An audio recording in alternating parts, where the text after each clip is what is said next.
back again with the Freelander 2. Going to be doing the cam belt on it today.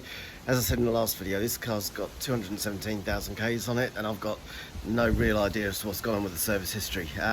Last garage serviced it once about 6 months ago. Oil change, filter change, that was it. Got in touch with the previous garage for that, which is down in South Australia, and they said they'd looked after it for a few years, but again it was only brakes and oil changes, nothing about the Haldex or the PTU or the gearbox or the cam belt. Had no record of that on file. So cam belt definitely hasn't been done for a while. Going to find out today whether it's been done at all in its life or whether it's just hanging together by a thread.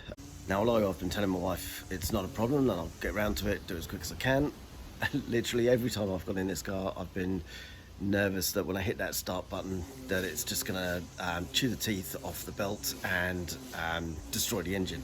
So it is wise to do these things as quick as possible when you get a new car. Obviously check all the fluids, change the oil, change the gearbox oil. If you've got no service history on it or limited history, get it all done. I'd advocate doing the cam belt earlier than 7 weeks after owning it, but here we are, I've made it. So I'm curious to see what state the belt comes off. I would also say that even if a car's got a good service history, stamped up book, whether it's the dealer, whether it's the third-party garage, you don't always know if the work's been done at all or if it's been done properly by a competent person. I've had cars that have had dealer history that says work's been done and it just hasn't been done. I've had a Volvo previously where a couple of months before I bought it, apparently it had a can belt. Through other circumstances, the head gasket ended up blowing on that Volvo. When I took the head off the car, the cam belt was definitely new. It had been replaced, but it had been replaced with the wrong belt, which was too wide. I think there was 2 different belts that were available on that particular engine, and they put the wrong belt on, and it was overhanging the pulley, and it was actually chewing the belt up, and that was only a couple of months old. So on one hand, it was good that the head gasket went on that Volvo, because then it gave me the opportunity to change the cam belt before the brand new one disintegrated and took out the engine anyway. So don't always trust the receipts you've got. Best option is to get some mechanical knowledge about the cars you're buying. There's plenty of videos on YouTube for pretty much any car that's available. Get some knowledge, look over it yourself, get an idea of what you think's been done correctly or not, and then move forward from there. Get an inspection done, go to a trusted garage, not any old garage. Make sure you've got a garage that you trust if you're going to pay someone to do it, because not everyone knows what they're doing. And I'm working from home and I definitely don't know what I'm doing, so don't follow me, that's for sure. Alright, boxes a bit. So, in here. So I've gone for a Gates belt and water pump. So, new water pump in there. And new gasket, doesn't need any sealant apparently. So the videos say that I've been looking at. What do I got here? New crankshaft pulley bolt. Tensioner. idler pulley rather, and new belt. So I went for a Gates because when I looked into it, everyone seemed to think, or the recommendations were, that Gates was one of the better brands to go for on a belt. I definitely didn't want to go for an unnamed one. It was kind of between Dayco and Gates or Land Rover, and I figured Gates was as good as anything else. Alright, over here, what else have I got? Okay, that's for the bath, so that's not for this. Also for the bath. What's that one for? That's the bath as well. Alright. Fuel filter. So again, part of the service history on this, no idea when the fuel filter was swapped out, so I'm going to do that at some point. If I get time today, I'll do it. New auxiliary belt. Went for a Dayco on this one. Got a pump to help me out with the fuel filter. And I think this is the locking mechanism to do the cam belt. So I think lock the cam belt pulley with that, take the starter motor out and lock the flywheel in place, and that's to help with releasing the crank pulley and torquing up the crank pulley after the job's done. But before I get started, I'm going to go for a nice easy job and replace the bonnet struts, so it doesn't bash me in the head while I'm trying to do the camshaft. Just some cheap replacement ones, $26, eBay special, all good. These gas struts failing, they're not a Land Rover issue, it's just generally that's what happens to these gas struts after a while, so just little tag here. Right, just pull it out.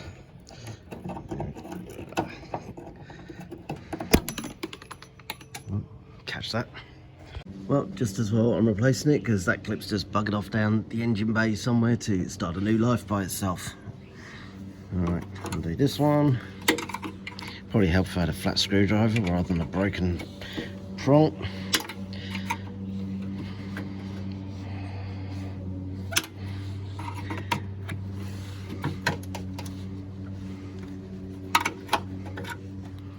Right, see if that's it. Oh, there's one. Alright, fed up trying to do this one-handed, so let's see if this is better.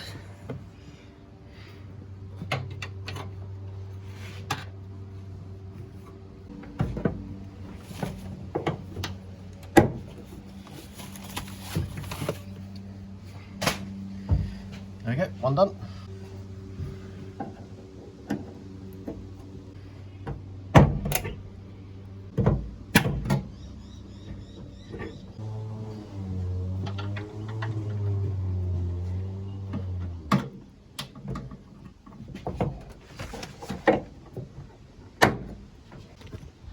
Done. Nice, that's more like it. Right, I'm just going to kind of work through this as I go, but I believe, okay, car's going to be jacked up, wheel's going to come off. The inner lower lining has got to come out to show the crank pulley and various tensioners. Up the top here, need to get the engine mount out the way, I believe, which will then in turn mean that the engine needs to be held up. Also, I think possibly got to remove this pipe out the way to be able to get the top of the cover off. Maybe these pipes need to move as well because I think they're probably attached to the top of the cover there somewhere, and then we can crack on with it. So see how I go.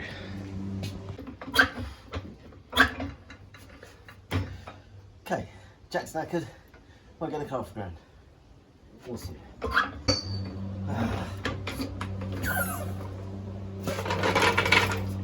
Right, YouTube has all the answers. Fill plug. Gonna undo this, fill it up with oil. It's supposed to be hydraulic oil, don't have hydraulic oil. Automatic transmission fluid, gearbox oil, has similar properties. So, being as it's not a JCB excavator running 1000 psi, I'm gonna whack in some ATF fluid in there. If nothing else, it should be enough to get this job done. I'll drain it out, put proper hydraulic fluid in later on, but let's go.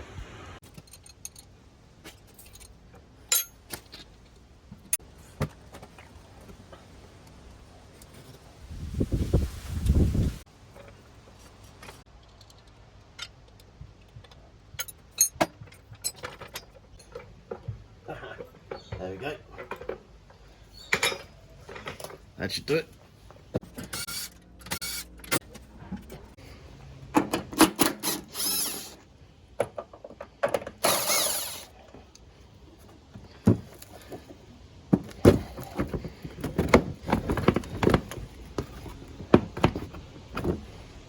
Right, something under there. Let's go and have a look.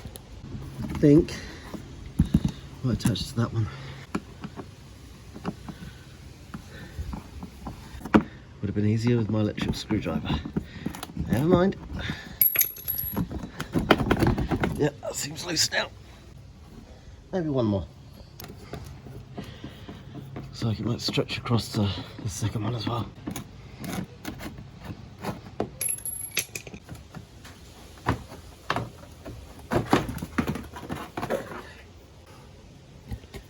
Alright, first look at what's going on. How's that auxiliary belt looking?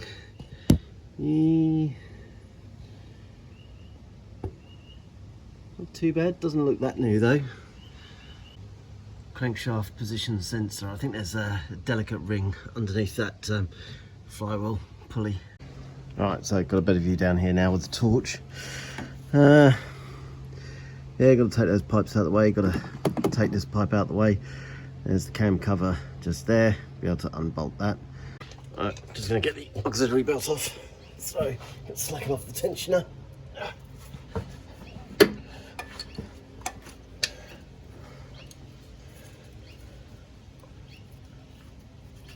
we go.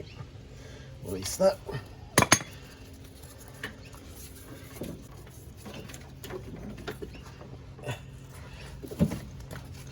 Right, what condition have we got on this? Oh, it is a bit. Yeah, it's a little bit broken up. Yeah, so I'm going to undo this duplicate clip here to get rid of this downpipe for the air cleaner into the turbo. And yeah, nice pink coolant there, and I think that's coming down from the EGR valve. There's a seal on there, so yeah, that's got to be sorted out at some point, but not today. All right, bit of a drama getting that pipe out down there because the cable connector, in particular, one of them halfway up, can't get it from the top, can't get it from the bottom. Some little prongs to push in to get it out, but yeah, did that in the end. Decided I'm going to take all of this out, going to take the battery box out. Not the battery box, the air filter, take the air filter out, box out, and I'll just make it easier to get to the starter motor when I need to do that. So that's going to be my next job. Right, give myself as much space as possible, taking the front cover off, taking the top cover off, airbox, piping. There's a little pipe clip that was on here for these two. Just lift the prong up and it comes out. Looks like there's one bolt there, there's one bolt down this side, and then probably more from underneath. So they're next. All right, gonna get a first look at this cam belt and see whether we think it's a 215,000 K belt or not. Oh, looks like on the top. I can't get this bloody thing out. Get off of there.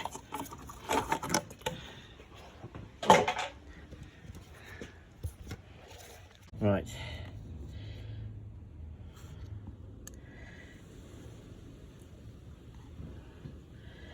What is that? Is that damage there? I can't see. I'll have to wait till I get the belt off, I think. Don't look too bad on the top.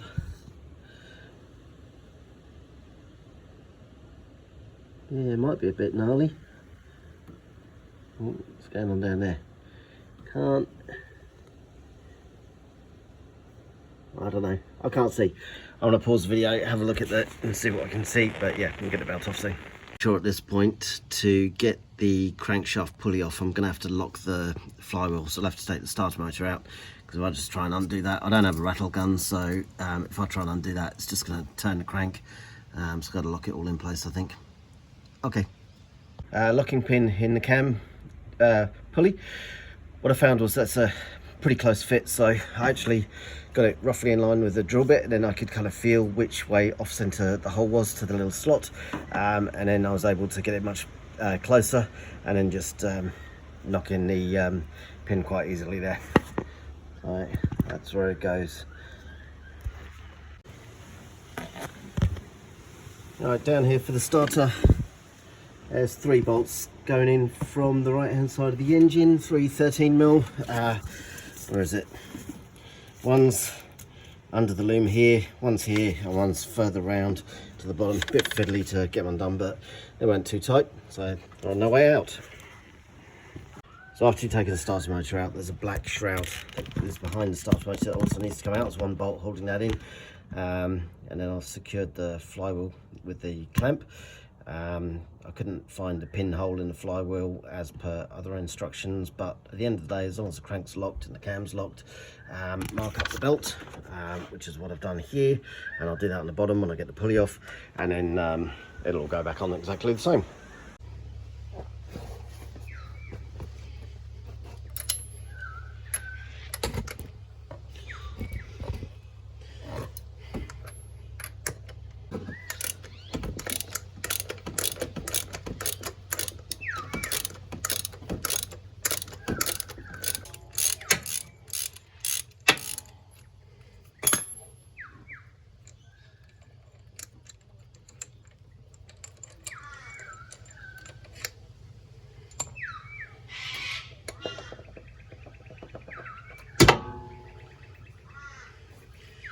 Okay, Got a keyway on it, which is good. The rubber and the harmonic balancer looks okay. And then in here, okay, it's the cam position sensor wheel. That's held in keyway as well, so just got to make sure that gets orientated back in the same place. A couple of nuts, take off this bottom shroud, mark this up. Must be another one further up.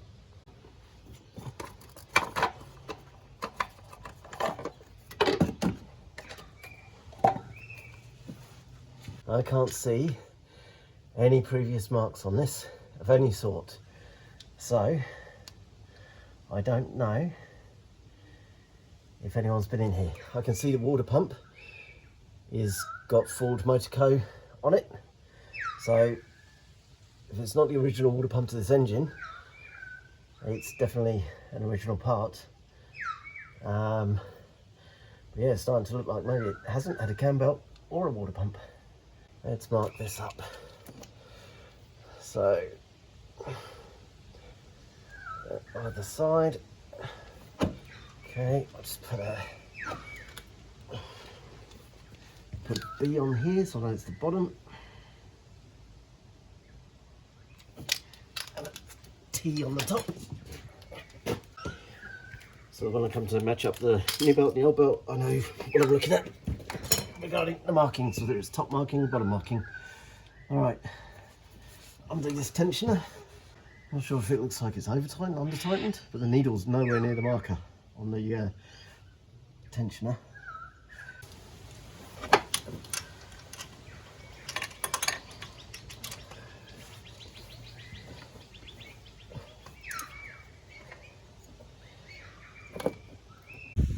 Alright, got the cam belt off. Just having a look at it. Doesn't look too bad. I'm still starting to think that it's the original one though. But doesn't look like it's falling apart, which is good. Alright, I'll get the pulley off, get the tension off, and then size up my belt and put that on. I'll do that tomorrow though, because it's starting to get a bit dark in here and I don't have lights. Okay, next day, and I think I'll start off with the water pump. There's a drain plug here, so hex head. I'll drain the water out of it, get the pump off, and then the tensioner idler pulley.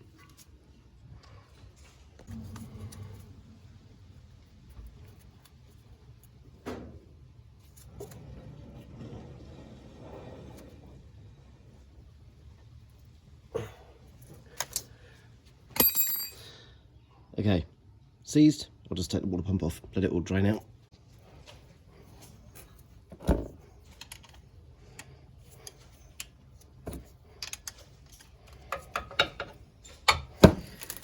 Okay, I'm not sure what the torque setting is on this, but it's not much more than finger tight. But it's pretty low setting, they're coming undone easily.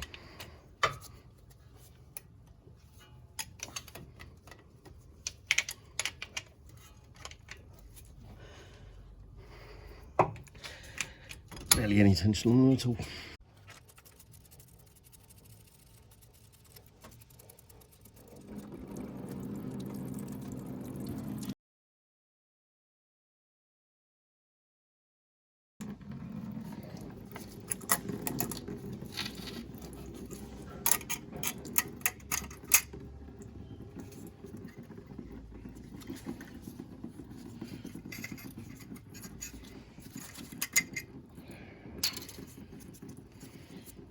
Okay, looks and feels okay. Yeah, there we go.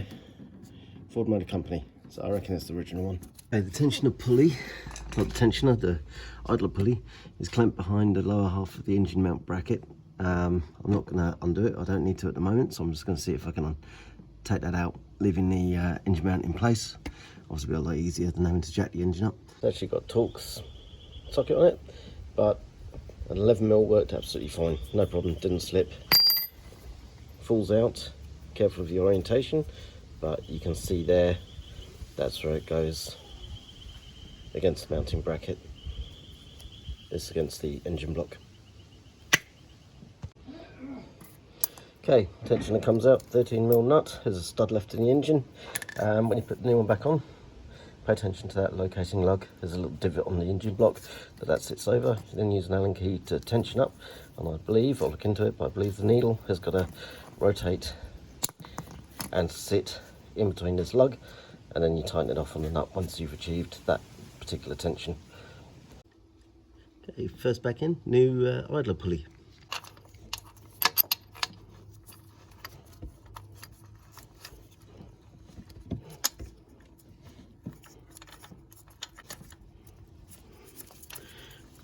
Okay, I'll find the right torque for that and tighten it down.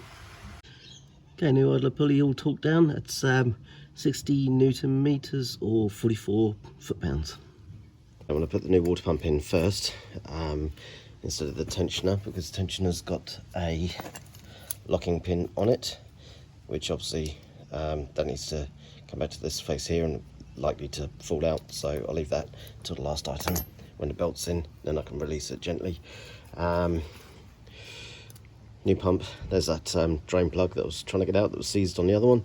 Made a bit of a mess on doing it all in one go, but anyway, came out easy enough. No gasket sealant, just clean dry surfaces, and use the new gasket that came with it, which is in here. I think it's a metallized gasket. The only difference is with this one versus the old one. The old one had some handy locating tabs to hold it onto the water pump, so I'll see how much of a drama it is to get the new one on when it can't locate. Anyway, always use a new gasket. Okay, that was easy to put in, all done up, finger tight. Actual rating 17 Newton meters, which I think was 12 foot-pounds. Like I said, they barely had to do any force to undo them, so nice and gentle on these ones. New tensioner, 25 Newton meters, 18.5 foot-pounds, and the location peg is not here, it is up on this one, so it's higher up on the block. Make sure you get that location peg in the correct place, and then you can set your tension correctly. So I've marked up the new belt, dot for top, counted the teeth all the way around to get to the corresponding mark for the bottom.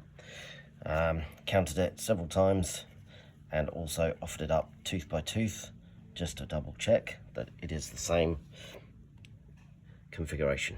So I'll whack that on now. Fed the belt down from the top, dots either side of the marked up tooth on the sprocket. Fed it around the tensioner and the idler pulley and corresponding mark on the crank. Now to set the tension, tighten up the tensioner, rotate the engine a few times just to make sure, well, rotate the engine one full cycle just to make sure the dots line up again, and then start putting everything back together. Too difficult to film with one hand, so I've lifted the tools up here to have a look. So, Allen key, rotate anti-clockwise to put the needle pointer in the center of that marker. Hold the Allen key in place whilst doing up the nut. I just used a smaller ratchet to do it up to get some tension on there so it didn't slip. Then I changed to the torque wrench to torque it down. And then once it's torqued down, you just remove and everything stays in place, and the needle marker is in the center of that guide. Belt nice and tensioned, and obviously you go around, check the marks again, make sure nothing's slipped, make sure the belt's on the pulleys, okay, nothing's overhanging the edge, and when it starts up it'll center itself anyway. Putting everything back together now, just going to put the pulley on, do up the crank bolt. I think it is 70 Newton meters plus 82 degrees, I don't know, I'll have a look at that in a minute, and then putting everything back together. I'm just going to put it on a time lapse and get on with it.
wasn't completely without concern that that wasn't going to start or that it was going to smash everything to pieces if I got the timing wrong, but job's a good one. So I finished putting the inner wheel arch in and put the wheel on and drop it down, top it up with coolant, go for a spin.